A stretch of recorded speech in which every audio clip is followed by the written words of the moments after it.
하나님 말씀 마가복음 4장 35절부터 41절까지입니다. 마가복음 4장 35절부터 41절까지 우리 한 절씩 교독합니다. 그날 저물 때에 제자들에게 이르시되 우리가 저편으로 건너가자 하시니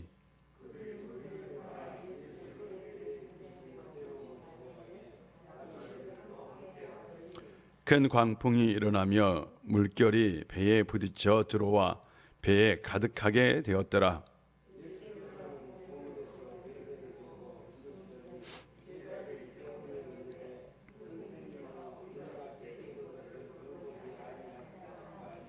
예수께서 깨어 바람을 꾸짖으시며 바다더러 이르시되 잠잠하라 고요하라 하시니 바람이 그치고 아주 잔잔하여지더라.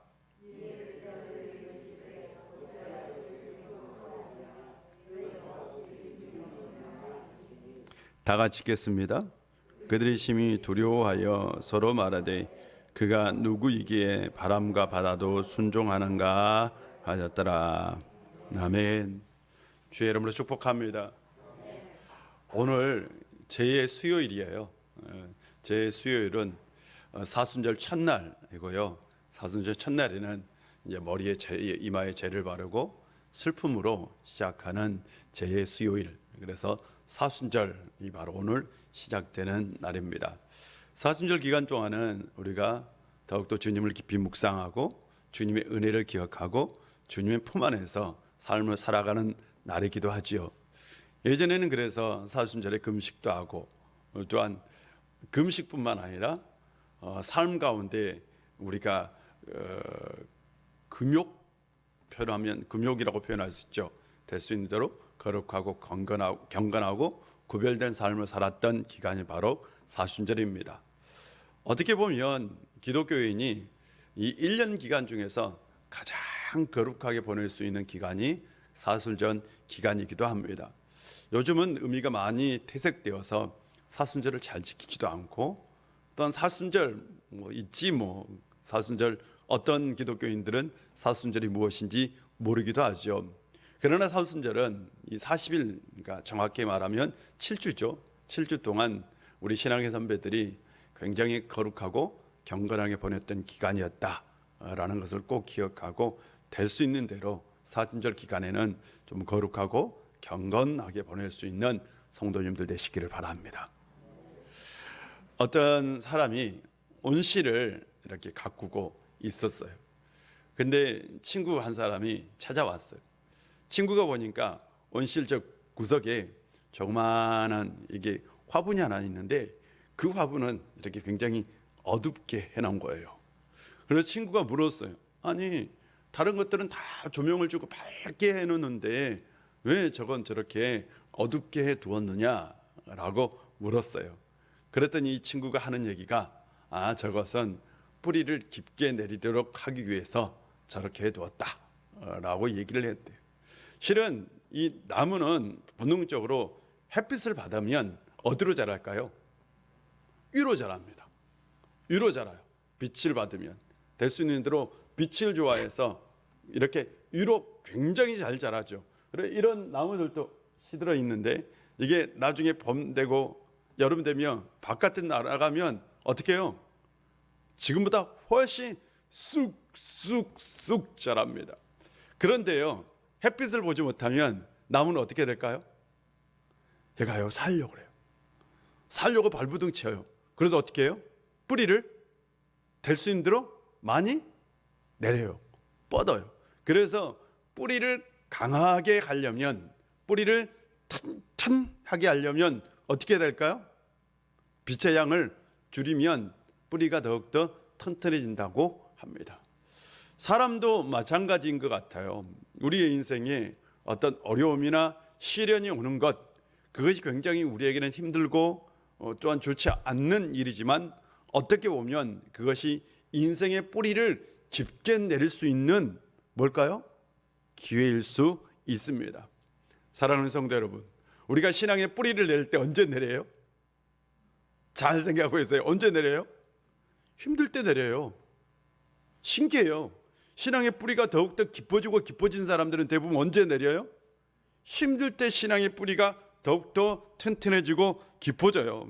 물론 우리가 고난을 만났을 때에 그 고난을 어떻게 이용하느냐, 어떻게 또한 우리가 그것을 활용하느냐, 그것은 사람마다 다르지만 분명한 것은 신앙인들은 고난을 만났을 때에, 또한 어떤 인생의 시련을 만났을 때에 그것을 신앙의 뿌리를 더욱더 깊이 내릴 수 있는 도구로 사용했으면 좋겠습니다. 혹시 여러분의 인생에 만약에 어려운 일이 있다면 그것이 어떤 신앙의 깊이 뿌리를 내릴 수 있는 도구가 되었으면 좋겠어요. 그런데 그게 참 어렵죠. 이 코로나 위기가 교회가 더욱더 튼튼해지고, 맞죠? 교회가 더욱더 신앙이 굳어지고, 아멘 해주세요. 이럴 때는 우리 그리스도인들이 더욱더 하나님을 신뢰하고 하나님을 의지하고 하나님께 더욱더 기도하고, 그러면 얼마나 좋을까요? 그런데 실상은 그렇지 않는 것이 참 가슴이 아프지요. 저는 소망합니다. 이 코로나 시기에 우리 성도님들의 신앙이 더욱더 깊어지기를 기도합니다. 우리 꼭 그렇게 기도합시다. 예수님과 제자들이 이제 사역을 끝내려고 갈릴리 바다를 막 건너려고 했어요. 다른 배들도 함께 갔어요. 제자들 중에 이 어부 출신이 4사람이나 돼요. 맞죠? 4사람이 어부 출신이에요. 그래서 뭐 갈릴리 바다를 건너는 건 어려운 일이 아니에요. 늘 하던 일이고, 또한 그것은 그들에게 직업이었기 때문에 그냥 우리말로 표현하면 식은 죽 먹기 정도 되는 일이었어요. 그래서 주님께서는 어떻게 해요? 제자들에게, 배 잘 모는 제자들에게 배를 맡기고, 그렇잖아요. 피곤하니까 어떻게 해요? 주무셔서 저 뒤에 가가지고 이렇게 주무시고 있는데 갑자기 뭐가 왔어요? 큰 풍랑이, 갈릴리 바다에 갑자기 돌풍이 불 때가 있다고 합니다. 어부들은요, 그 돌풍이 불어닥쳤을 때에, 그때에 어떻게 반응해야 하느냐 하는 거죠.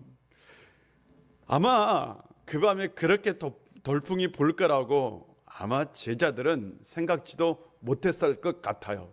그런데 돌풍이 불었어요. 그래서 배가 막 뒤집힐 것 같이 되었어요. 인생이란 때로는 그런 것 같아요. 우리가 예기치 않는 상황 가운데 인생의 고난도 오고 시련도 옵니다. 여러분, 놀라운 건 고난은 예고가 있다 없다? 없어요. 꼭 기억하세요. 고난은 예고가 있다 없다? 없어요. 시련은 예측할 수 있어요 없어요? 없어요. 그렇기 때문에 힘든 거예요. 아니, 날씨처럼 어느 정도 예측하면 예방을 할 수 있어요. 그런데 이 고난은 신기하게 예방이 안 돼. 따라합시다. 고난은 예방할 수 없다.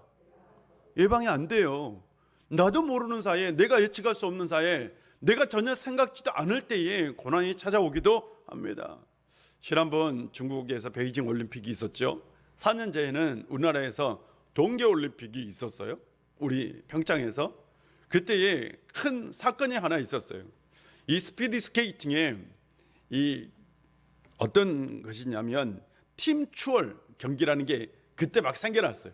우리나라 평창 올림픽 할 때에 팀 추월 경기가 생겨났어요. 그래서 팀 추월 경기는 3명이 경기를 하는 거예요.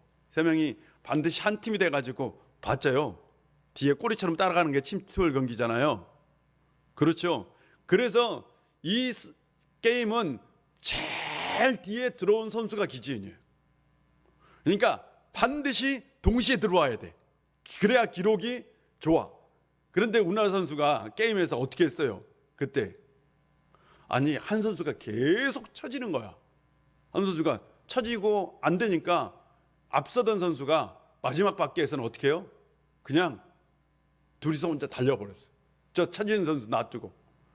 이게 난리가 난 거예요. 팀 추월 경기에서는 이렇게 하면 돼, 안 돼요? 안 돼요. 그런데 이 친구가 인터뷰에서 뭐라고 얘기했냐? 인터뷰에서 아니, 너무 다 쳐지니까 같이 달릴 수가 없었다. 그래서 그냥 빨리 달렸다 라고 아무 생각 없이 인터뷰를 했어요. 근데 이게 난리가 난 거예요. 그래가지고 어떻게 됐어요? 막 인터넷에 이 선수 이름이 도배가 됐어요. 이름이 보름이야. 보름이야 도배됐어요. 막 욕하고 난리가 났어요.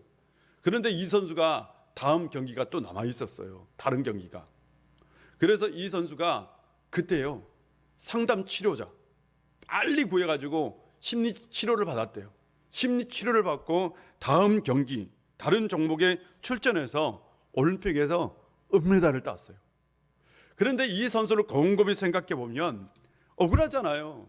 자신이 열심히 달리는데 아니 뒤에 선수가 못 따라오는 거예요. 이게 안 돼요. 원래는 세 명이 동시에 딱 맞춰 가야 되는데 이 선수가 못 따라오는 거예요. 그래서 그냥 에이 가버릴까요 순간, 이런 판단을 했던 거죠. 그리고 인터뷰할 때도 그냥 아무 생각 없이 아니 내가 그렇게 했다 라고 얘기했는데 이게 엄청난 비난을 받는 일이 된 거죠. 아니 인터뷰 여파가 그렇게 클 줄 누가 알겠어요.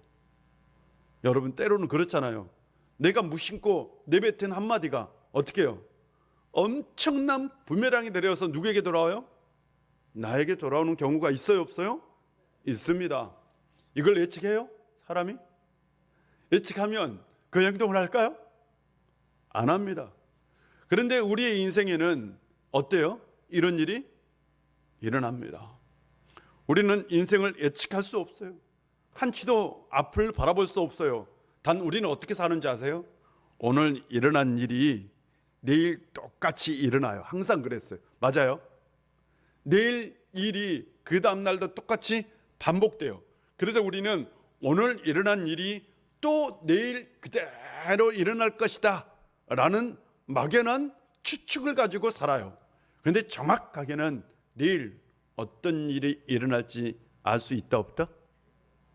있는 분 있어요? 없어요. 절대 알 수 없어요. 그렇기 때문에 우리는 어떻게 살아야 할까요? 뜻하지 않는 위기가 찾아왔을 때에 우리는 어떻게 해야 할지, 어떤 판단을 내리고 어떤 행동을 해야 할지 늘 신앙인은 삶 가운데 준비하고 있어야 합니다. 코로나 위기가 찾아왔어요. 어느 사회도 어느 나라도 이런 위기가 올 거라고 생각하지 못했어요. 교회는요, 이런 위기가 올 거라고 예측했을까요? 아니요. 물론 교회는 예측은 하나 했어요. 교회는 모든 교회학자들은 다 교회가 하향 곡성을 탈 거다라는 예측은 다 했어요. 왜? 지금 한국 교회 분위기가 이미 코로나 전부터 매우 안 좋았어요. 대사회적으로도 안 좋았었어요, 여러분. 그래서 교회가 하향 곡선을 탈 거라고 예측을 했는데 이 하향 곡선을 더 급하게 만든 게 뭐였어요? 코로나요. 그런데요, 교회가 이런 예측할 수 없는 상황 가운데 우왕좌왕하면 될까요, 안 될까요? 안 되죠. 어떤 교회가 살아남을까요? 어떤 교회는 반드시 살아남을 겁니다. 그런데 어떤 교회가 살아남느냐가 중요하죠. 그러면 신앙인들 중에서도 반드시 신앙이 깊이 뿌리를 내리는 신앙인도 있을 것이고 이런 상황 가운데 신앙이 좀 더 놓아지는 신앙이 있을 겁니다. 어떤 사람이 살아남을까요? 하는 거죠. 저는 여러분들이 살아남는 신앙인, 우리 우일교회가 살아남는 교회 되었으면 좋겠어요. 우리 그렇게 기도합시다. 막 풍랑이 몰아쳤어요. 상상해 보세요. 아마 상상해 보면 여러분 배를 타보면 좀 알아요. 배를 타보면 풍랑이 좀 미는 배 타보면 막 멀미하고 이게요 사람이 죽을 것 같아요. 타보셨어요? 안 타보. 근데 그것보다 더 친다고 생각. 막 배가 뒤집어질 것 같아. 왜 영화 보면 그런 장면 나오잖아요. 그런 상황 가운데 있어요. 저는 곰곰이 이 장면을 생각할 때마다 정말 주님이 주무셨을까라는 생각은 들어요. 생각 안 해봤어요? 아니 그런 상황 가운데서 주무시는 사람이 있을까? 그런 상황 가운데 자는 사람 있어요? 여러분 자요? 어쩌면 그랬는지도 몰라. 쟤들 어떻게 하고 있을까? 쟤들 어떻게 할까? 아마 주님이 그렇게 생각하고 자는 척하고 있었는지도 몰라요. 그거 모르는 거예요. 분명한 건 그 정도로 엄청난 파도 풍랑이었다라는 거죠. 그런데 제가 이 장면에서 참 기억하는 건 뭐냐면, 제가 이 장면을 묵상할 때마다 놀라운 건 이거예요. 예수님은 목수예요. 맞죠? 예수님은 풍랑에 대해서 알아요, 몰라요? 몰라요. 그 갈릴리 바다에 대해서 알아요, 몰라요? 몰라요. 근데 제자들은 잘 알아요. 제자들은 오부고요. 제자들은 바다의 전문가입니다. 아니 근데 바다의 전문가가 지금 누구를 깨워요? 주님을 깨워. 주님을 깨우고 뭐래요? 살려달래. 신기하죠? 주님, 왜 지금 우리가 죽게 되었는데 우리를 도와주지 않습니까? 라고 깨워요. 놀라운 건 그들은 전문가예요. 맞죠? 예수님은 비전문가예요. 그런데 지금 비전문가에게 뭐라고 얘기해요? 지금 도와달라고, 인생의 문제를 해결해달라고 간청하고 있는 거죠. 세상을 살다 보면 우리가 위기를 맞이할 때가 있어요. 그런데 우리가 아무리 우리의 삶의 문제는 누가 전문가예요? 여러분, 내 인생은 누가 전문가예요? 사실은 아닌가? 내 인생은 누가 전문가예요? 나지 뭐. 누가 내 인생 알아요? 몰라요. 내가 하는 일의 전문가는 누구예요? 나요. 여러분, 나와 여러분이, 저는 목사고 여러분 성도예요. 근데 제가 여러분에게 목회를 도와달라, 설교를 도와달라 할 수 있어요? 아니, 말씀해 주세요. 없어요. 전문가는 누구예요? 저잖아요. 근데 여러분이 여러분 일의 전문가잖아요. 제가 예를 들어서 박지호 권사님 하는 일 제가 할 수 있어요? 죽었다 깨어나도 못해. 나 화장이가 사람들 얼굴에 발라줄 수가 없어. 그걸 내가 어떻게 발라줘? 그걸 세밀하게 이렇게 바르는 거고요, 이렇게 해야 되고. 못해요. 제가 권사님 미용 하시는데, 머리 자르는데, 아니 제가 가위 들고 이렇게 자르고 막 해요? 권사님 가능할까? 못해요. 저 전문가 아니에요. 그런데 지금 바뀌었어. 지금 아무리 생각해봐도 이 본문이 바뀌었어. 아니 인생에 문제가 생겼으면 그것도 바다의 일이야. 지금 풍랑을 만났어. 근데 이 풍랑을 만난 경험은 누가 더 많아요? 주님이 많아요? 제자들이 많아요? 아니 이상하지 않아요? 신기하잖아요. 제자들이 훨씬 경험이 많아요. 주님은 어쩌면 이 풍랑이 처음일 수도 있어요. 인생에 이런 풍랑 처음 경험했을 수도 있어요. 만난 적이 없어. 왜? 육지 사람이야, 못 사람이야. 근데 이 사람들은 어떤 사람이야? 바다 사람이 오부요. 그럼 누가 해결해야 돼요? 대답해 주세요. 누가 해결해야 돼요? 제자들이 해결해야지. 왜? 주님을 깨워요. 그런데 여기서 중요한 게 있어요. 아니 여기서 중요한 건요, 자기들이 해결하려고 했을까 안 했을까요? 안 했다고요? 했겠죠. 자기들의 지금까지 노하우로 해결하려고 했어요 안 했어요? 했어요. 이렇게 풍랑이 불 때는 이렇게 하는 거고, 키를 이렇게 잡는 거고, 이렇게 풍랑이 불 때는 이렇게 노를 젓는 거고, 이렇게 하는 거고, 이렇게 하는 거고 다 해봤어. 그때는 닷을 내리고, 맞죠? 다 해봤어. 근데 돼야 안 돼요? 안 되는 거예요. 자신들이 문제를 만났는데 이 문제는 도저히 해결할 수 없어요. 그 순간 누가 생각이 났어요? 여러분, 그 생각 누가 생각이 났다고요? 주님이 생각나요. 그 순간 누가 보였어요? 여러분, 그 순간 누가 보였어요? 주님이 보인 거예요. 우리가요, 살아가면서 때로는 우리가 도저히 해결할 수 없는 인생의 문제를 만날 수도 있다 없다? 있다. 그때 누가 보여야 된다? 주님이 보여야 돼요. 주님이 보여야 된다. 주님은 항상 우리 곁에 있다 없다? 있다. 저는 이걸 믿습니다. 주님은 항상 우리 곁에 있고요, 우리가 인생의 문제를 해결할 수 없을 때에, 그때에 우리는 누구를 봐야 된다? 주님을 봐야 된다. 우리가 해결할 수 없는 문제를 만났을 때예요. 아니, 우리가 해결할 수 있는 문제는 있어요. 우리가 해결할 수 있는 문제는 우리가 해결할 수 있어요. 그런데 인생을 살다 보니까 우리가 해결할 수 있는 문제가 있더라 없더라? 있어요? 없어요? 다 해결하고 사는구나. 저는 목회를 하다 보니까요, 지금도 저는 목회를 하다 보면 내가 한계를 겪을 때가 참 많아요. 한계. 이것이 내 한계인가? 할 때가 있어요. 그때 내가 어디에 앉아요? 제가 어디를 찾을까요? 이 자리요. 기도해요. 이 문제 해결할 수 없을 것 같아요. 하나님 어떻게 하면 좋아요? 주님, 이 문제를 해결해 주세요. 그때 우리는 주님을 찾고 주님을 의지해야 합니다. 인생의 문제를 만났을 때에 주님을 볼 수 있는 성도님들 되시기를 바랍니다. 중요해요. 어디에 계시는? 내 옆에 있는. 따라합시다. 내 옆에 있는 주님을 봐야 한다. 내 옆에 반드시 주님이 있어요. 그 주님을 볼 수 있는 성도님들 되시기를 바랍니다. 우리가 죽게 되었다고요. 주님, 우리를 살려주세요. 우리를 좀 돌봐주세요. 깨웠어요. 주님께서 일어났어요. 주님께서 일어나서 이렇게 보니까 막 큰 풍랑이 몰아치고 그냥 바닷물이 그냥 어떻게 해요?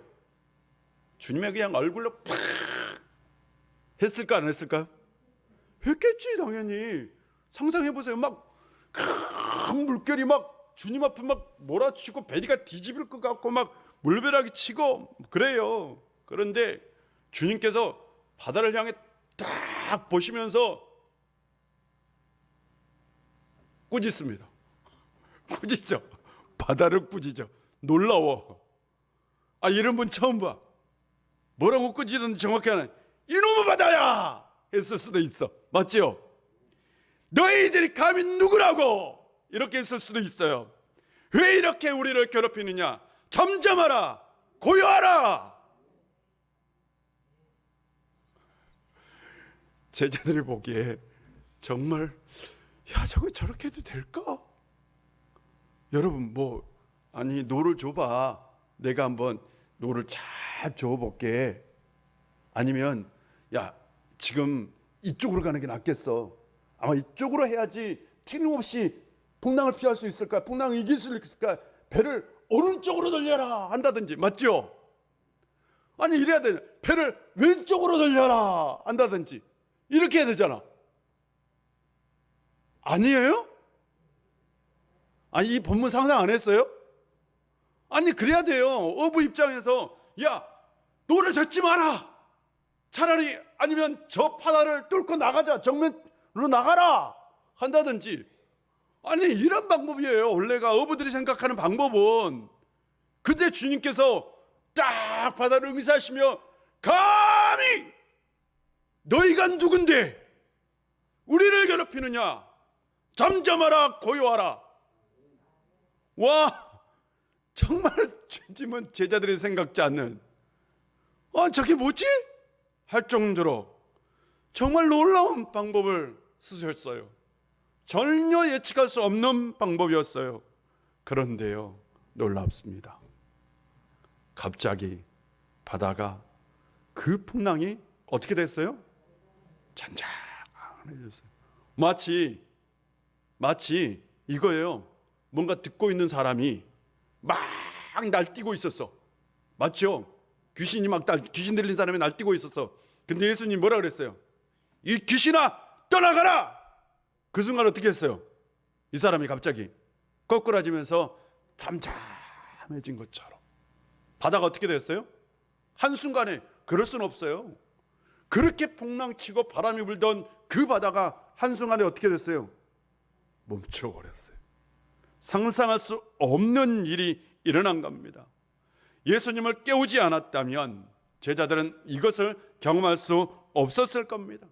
제자들이 예수님을 깨웠기 때문에 그들은 엄청난 사건을 경험했어요. 그러나 다시 한번 말씀드리지만 예수님은 바다의 전문가가 아닙니다. 맞죠? 풍랑의 전문가도 아닙니다. 예수님은 목수입니다.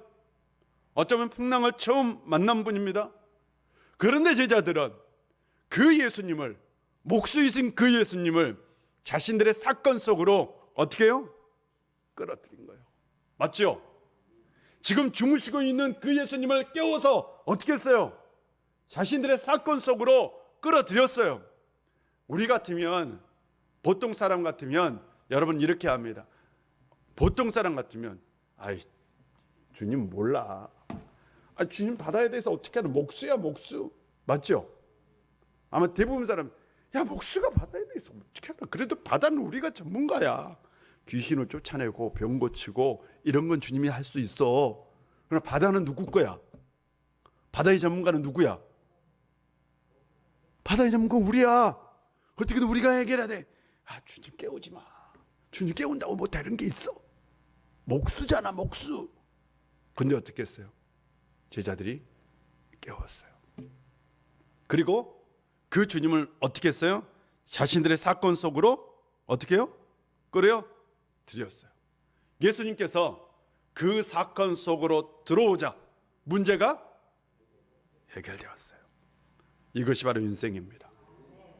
저는 이것이 인생이라고 생각합니다. 여러분, 중요한 건 예수님을 우리의 인생의 사건 속으로 항상 어떻게 해요? 끌어들이는 거죠. 하물며 주님이 주무시고 있어도 어떻게 해야 돼? 깨워야 돼. 깨워서 어떻게 해요? 들어오세요. 제발 들어와 주세요. 해야 돼. 근데 요즘 그리스도인들이 이걸 해야 안 해요? 솔직히 말하면 해야 안 해요? 안 해요. 제가 신방 가서 제발 기도하세요. 제발 신앙으로 하나님 한번 붙들어 보세요. 다음 날 기도할까요? 안 해요. 막 인생에 어마어마한 문제가 닥쳤어. 막 죽을 것 같아. 세상이 무너지는 것 같아. 우리 기도합시다. 이때 하나님 한번 붙들어 봅시다. 근데 안 해요. 그런데요, 그 사람이 있어요, 없어요? 그런 사람이 있더라고요. 있어요. 인생의 문제를 만났을 때에 그 사건 속으로 주님을 끌어들인 분이 있어요, 없어요? 있어요. 그리고 맨날 이거 주님을 붙들어요. 주님, 문제 해결해 주세요. 주님, 문제 해결해 주세요. 문제 해결해 주세요.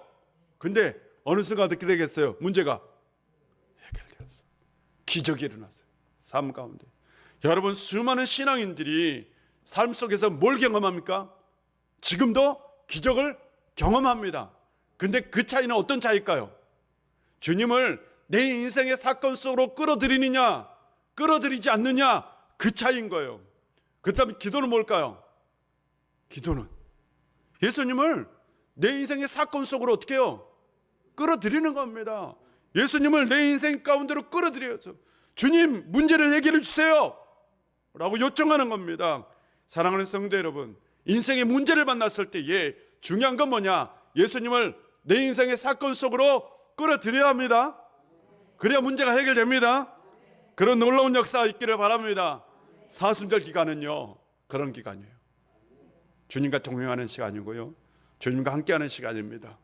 주님과 같이 갈 수 있는 사순절 기간 되시기를 바랍니다. 주님께서 바다를 잠잠하게 했어요. 생각해 보세요. 제자들도 깜짝 놀랐을 것 같아요. 이 사건 정말 재밌어요. 집에 가서 꼭 한 번 더 묵상해 보세요. 정말 재밌잖아요. 사건이 다 끝났어. 근데 그냥 끝났으면 돼. 근데 주님께서 하필이면 토를 하셨어요. 그 사건에 대해서 뭔가 말씀을, 야, 너희들 왜 무서워하니? 이라고 말. 왜 무서워해? 너희들 왜 믿음이 없니? 여러분, 인생의 폭풍을 만났어요. 막 배가 뒤집어질 것 같아.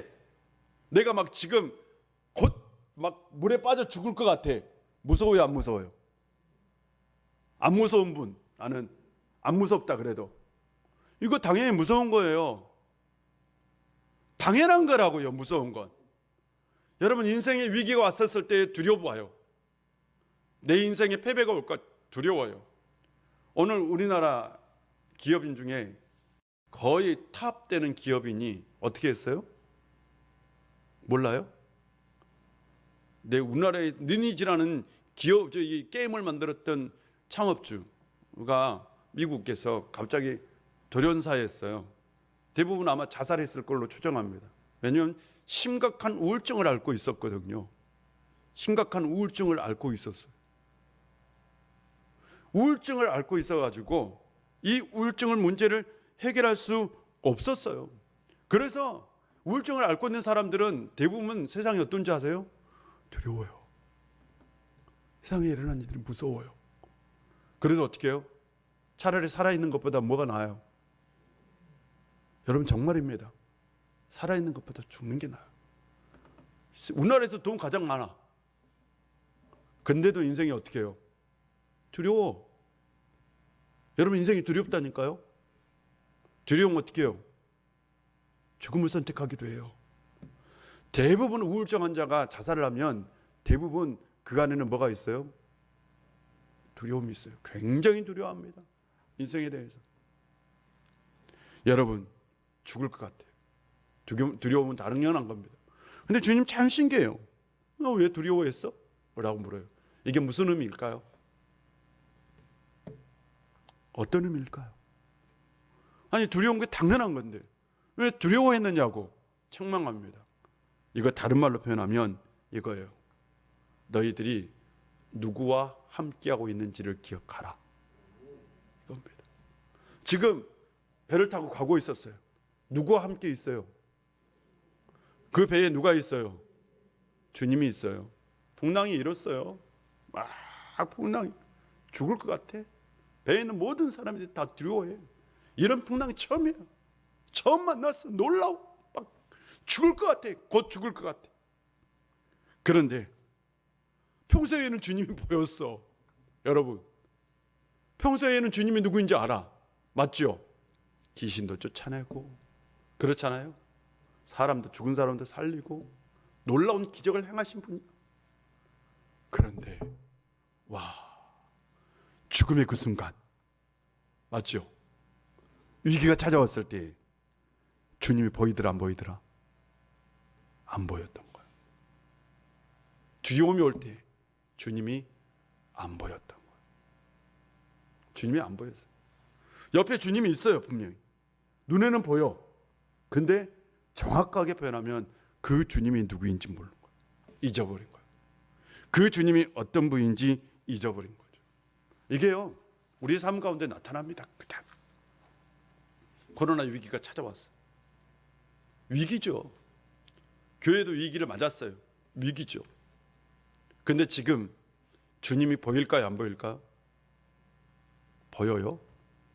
안 보이잖아요. 주님이 누구인지 몰라. 맞잖아요.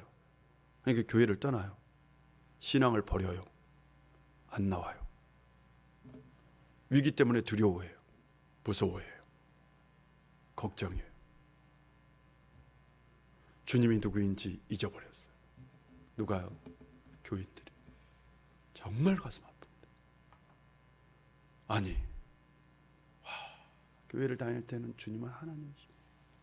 주님은 나의 구원자입니다. 주님이 내 인생의 주인입니다. 찬양하고 노래하고 기도하고. 근데 코로나 위기가 왔다고 주님이 누구인지 잊어버렸어. 주님이 주인이 아니야 이제.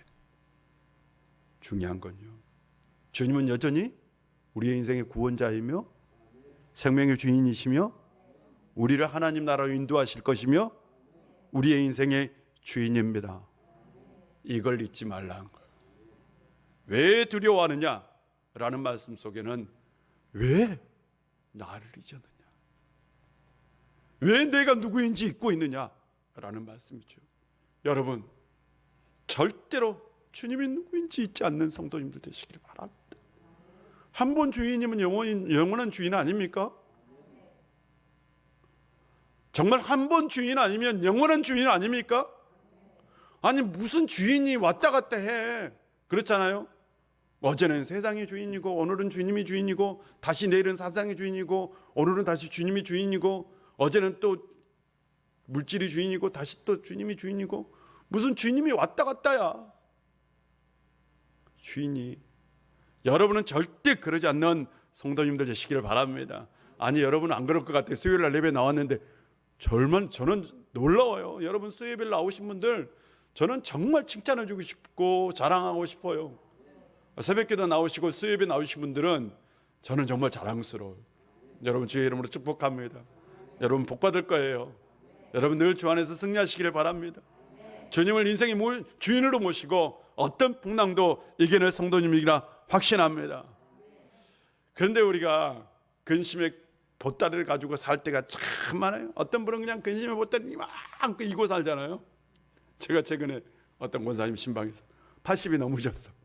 80이 넘으신 권사님을 신방에서 넘으셨는데 놀라운 말씀을 또 해주셔가지고 권사님께서 60된 아들을 걱정하시더라고.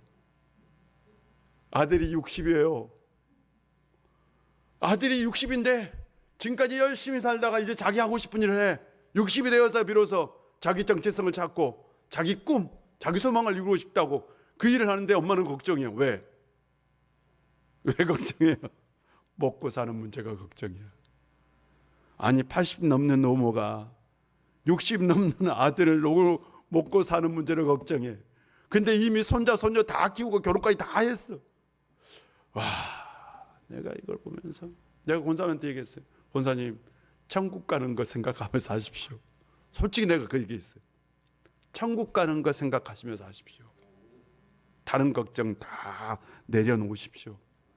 그 나이에는 자식 걱정할 때가 아닙니다. 아니 80 넘는 노모가 무슨 자식 60된 자식을 걱정하고, 우리는 아직도 근심의 보따리를 어떻게 이고 다녀요? 머리에 이고 다녀요. 여러분 지금 다 머리에 있어요 없어요? 여러분 머리에는 없어. 예. 여러분 머리 하나도 없어요? 예, 없습니다. 없어요. 근데 정말 근심의 보따리 80, 90까지 이고 다니실래요? 안 그랬으면 좋겠어요. 80, 90대에서는 오로지 천국만 바라보고 살았으면 좋겠습니다. 왜? 우리 주님께서 우리의 미래를 책임지시고 우리의 인생의 주인이시고 우리를 이끌어 가실 분이잖아요. 주님께 맡기고 삽시다. 또 하나 기억해야 될 것은, 고대에는 사람들이요 바다를 다스리는 신이 있다고 생각했어요. 신, 바다를 다스리는 신이 있어서 인간을 피해 주거나 인간에게 피해를 주거나 인간을 심판하기 위해서 그 신이 풍랑을 일으킨다고 생각했어요. 유대인들 중에도 많은 사람들이 그렇게 생각했어요. 지금도 이런 생각은 저 바닷가 가면 있어요 없어요? 그래서 뭘 지내요? 고사를 지냅니다. 김 목사님, 지금도 바다에서 고사 지내죠? 최근에는 못 봤어요. 좀 김 목사님 바닷가 출신이에요. 예전에는 많았어요. 예. 다 고사를 지냈어요. 왜? 그 신을 어떻게 하기 위해서? 신을 달래기 위해서라 그래요. 신을 달래기 위해서 고사를 지냈어요. 이스라엘 사람들도 바다를 다스리는 신이 있다고, 그래서 그 신이 풍랑을 일으킨다고 생각하는 경향이 있었어요. 그래서 그 생각을 아시고 예수님께서 뭐라고 얘기해요? 잠잠하라, 고요하라, 마치 인격체처럼 꾸진 거예요. 이건 뭐냐? 예수님께서 이 세상의 악한 세력을 이길 수 있음을 보여주신 거죠. 우리의 싸움은 때로는 눈에 보이지 않는 어떤 싸움이다? 영적인 싸움이기도 해요. 우리 싸움은, 우리의 인생이 꼭 눈에 보이는 싸움만 있는 건 아닙니다. 근데 기독교인들이 이 영적인 싸움이 있다는 것을 너무 다 잊고 살아요. 사랑하는 성도 여러분, 우리가 영적인 싸움, 나 혼자 싸우면 어떻게 될까요? 나 혼자 싸우면 집니다. 주님과 함께 싸우면 이깁니다. 이기는 비결 간단해요. 주님과 함께 싸우면 됩니다. 지는 비결도 간단합니다. 나 혼자 싸우면 됩니다. 어떻게 하실래요? 주님과 함께 싸우시기를 바랍니다. 자, 이 전쟁의 대장은 누구일까요? 나일까요? 주님일까요? 주님이죠. 근데 실제로 대장 노릇은 누가 해요? 내가 하잖아요. 신기하죠? 잘 보세요. 영적 싸움에서 대장 노릇 누가 하려고 그래요? 내가 하려고 그래요. 그런데 진짜 대장은 누구 해야 된다? 예수님이 해야 합니다. 예수님을 인생의 대장으로 모시고 사순절 기간 동안 영적인 싸움을 할 수 있는 성도님들 되시기를 바랍니다. 기도하겠습니다. 아버지 하나님, 오늘도 우리 가운데 함께해 주시고 은혜 주셔서 참 감사합니다. 주님께서 우리의 인생 가운데 오시면 주님께서 우리의 인생의 사건 가운데 오시면 모든 문제가 다 해결될 줄을 믿습니다. 또한 주님께서 우리의 영적인 싸움 가운데 대장이 되시면 우리가 영적인 싸움에서 이길 줄로 믿습니다. 우리가 이 세상 살아갈 때에 주님이 누구인지 항상 기억하고 살 수 있는 저희들 되게 하여 주옵소서. 예수님의 이름으로 기도합니다. 아멘. 찬송가 406장입니다.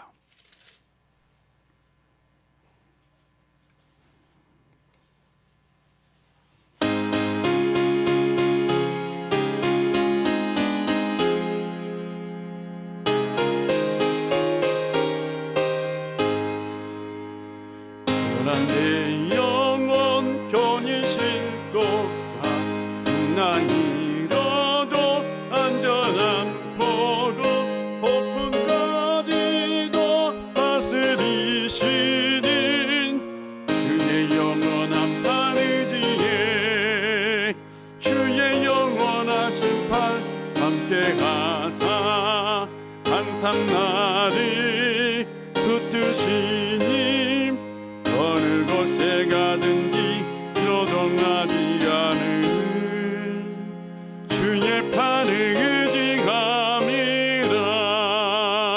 세상 친구들 나를 버려도 예수를 함께 동행함으로 주의 은혜 곁 충만하리니 주의 영원한 팔 의지에 주의 영원하신 팔 함께 하사 항상 나를 붙드시니 어느 곳에 가든지 요동하지 않음을 주의 팔을 의지함이라.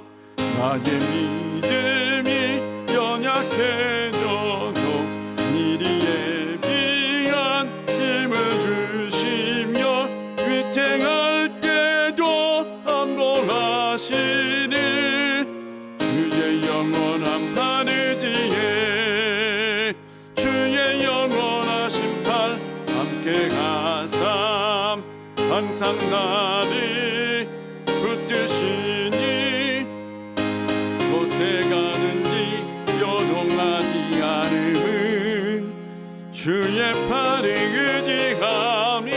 의지함이라. 능치 못한 것 주께 없으니 나의 인생을 주께 맡기면 나의 모든 짐 대신 지시는 주의 영원한 팔 의지에 주의 영원하신 팔 함께 하사 항상 나를 붙으시니 어느 곳에 가든지 요동하지 않음을 주의 팔을 의지함이라. 아멘. 우리 다 같이 주기도문 합니다. 하늘에 계신 우리 아버지, 아버지의 이름을 거룩하게 하시며 아버지의 나라가 오게 하시며 아버지의 뜻이 하늘에서와 같이 땅에서도 이루어지게 하소서. 오늘 우리에게 일용할 양식을 주시고 우리가 우리에게 잘못한 사람을 용서해 준 것 같이 우리 죄를 용서하여 주시고 우리를 시험에 빠지지 않게 하시고 악에서 구하소서. 나라와 권능과 영광이 영원히 아버지의 것입니다. 아멘.